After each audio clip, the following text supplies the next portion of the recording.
This video is about the wave function. We learned in an earlier video that matter, so for instance an electron, might behave as a wave in certain situations.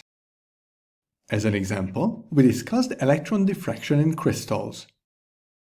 Another example of such a situation is the behavior of an electron in an atom.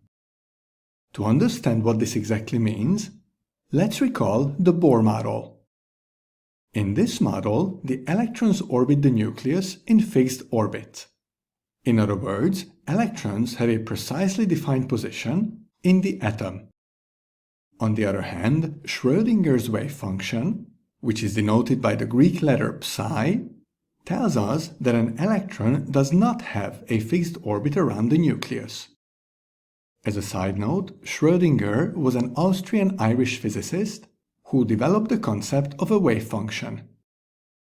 So then, if the electron is not in a fixed orbit around the nucleus, where is it exactly located? Quantum physics has a strange, unusual answer. It tells us that, at least theoretically, the electron has a finite probability of being everywhere in the universe until observed. The strange, new idea here, compared to classical physics, is that it's not that we don't know where the electron is, but that, in a way, the electron is everywhere in the universe until we decide to observe its position.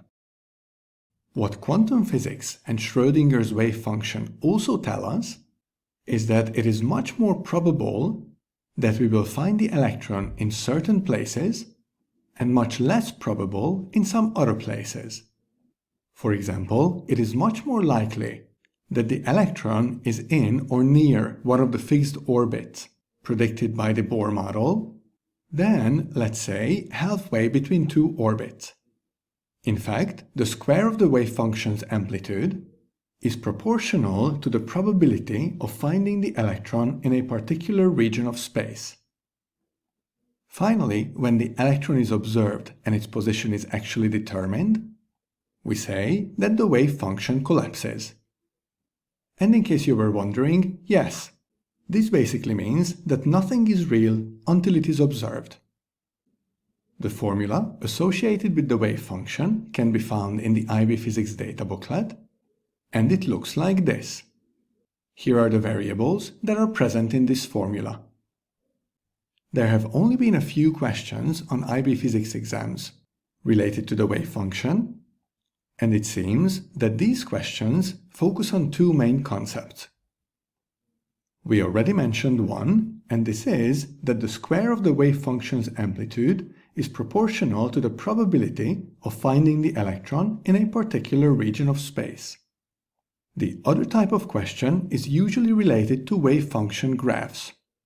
Here are two examples of such graphs. Both of these graphs show us how the square of the wave function's amplitude varies with distance from a given origin, for example, from the nucleus.